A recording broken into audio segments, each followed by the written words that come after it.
And before going on, I'd like to ponder on what we've just done.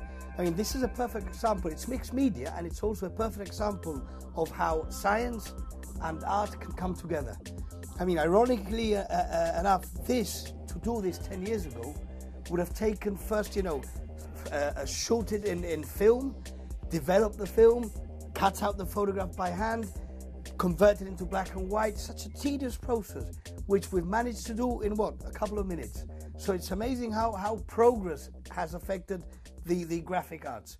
But anyway, I've got a printout in grayscale, or rather in a halftone, and there's a reason for that. There's two reasons.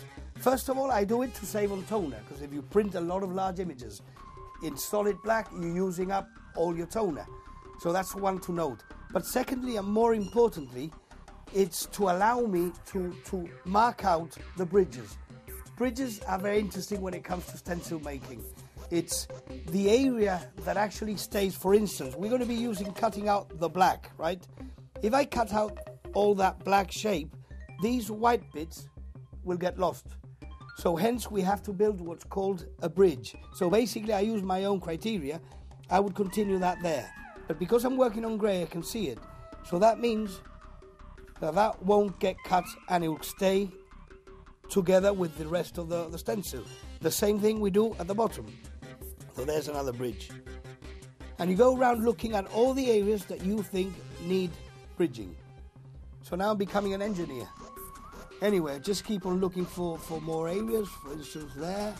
And even it's good to strengthen it next to the other side, or else these, and using one's criteria, all these bits and pieces, the final result you won't be able to tell. Usually faces are the hardest bit. Luckily, this one's fine because what we're cutting out is the black bits. So there's no problem with that. The white, maybe we can increase that there, make it stronger so the stencil doesn't break. This one we have to unite to that, somehow to that. So all that would be one piece, and even if we connect that there, we're reinforcing the bridge. And again, and just go around. That's a particular example, that's a perfect example. See, that alone would get lost. So first thing I do now is I connect that to the mainland, and so forth with all the other bits and pieces.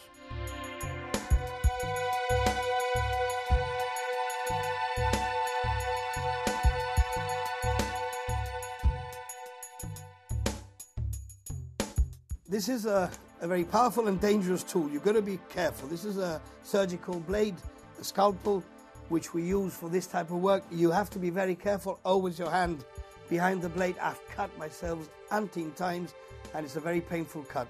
So now basically it's just going round the hole, and this is very painstaking. Literally go round and cut out all the... See, there's a bridge that needs to be built. And again, if you forget to cut a bridge or something, there's no problem. You can always put a piece of tape and cut it again. I've done that loads of times. If you make a mistake, tape it up, cut out again, no problem. This will not be seen. This is just a tool.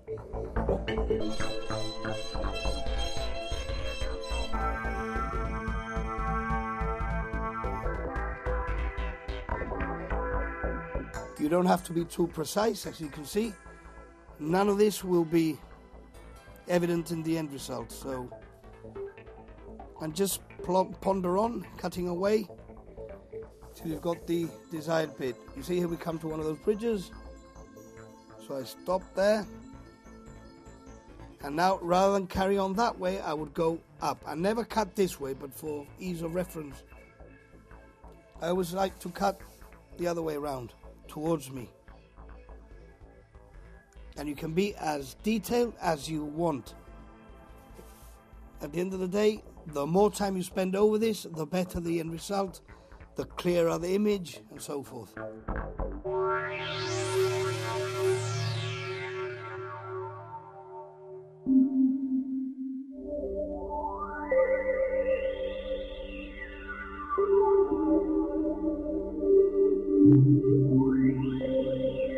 Right, all the stencils have been produced. It's taking a hell of a lot of time, but it doesn't seem like it. I'm going to start with, I've added some text. Like I always say, I like adding text to And just in case someone doesn't know who painted this, I'm going to make it very obvious. So, Velázquez is going to be like a prominent part of the composition. Now obviously this has to be adhered in place. You can be as precise as you want, or you can just plonk it down and paint over it. I'm going to try and be careful and get it right. Get the spacing right. Bit of tape there. Bit of tape on the other end. Try and stretch it out a bit. I should have turned the canvas round for this. I'm going to turn it round, make it easier for the spraying bit. That's why I like working on canvas. It's light and it's easy to move around. If this was board, it would be really heavy. Now I'm going to cover the areas that I don't want to obviously take on the spray and put some weight on it. Anything would do for that. And this is interesting because talking about the bridges that we were building a minute ago, these are the leftovers of the letters that I've cut out. If I want to include that, and in this case I don't think I am, I would cut that out and using this as a cover, spray that bit in white or whatever colour. In this time round I'm not going to do that. I don't think it needs it. It's just an effect.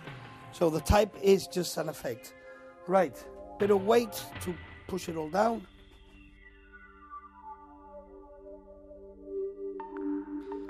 First things first, safety. In order not to inhale the spray, I wear one of these masks.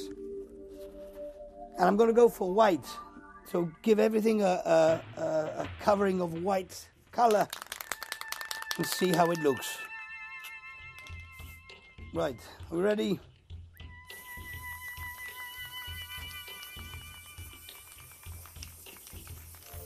I like leaving parts of the background coming through. It adds to the effect.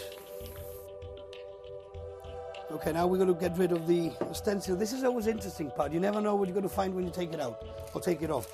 And it's a part I really thoroughly enjoy. It's the surprise element. Okay, you get rid of the masking tape. Holding the stencil down so as not to disturb the paint. And stencils have to be looked after because they're very, very sensitive. Oh, that's interesting. Now we're getting an effect.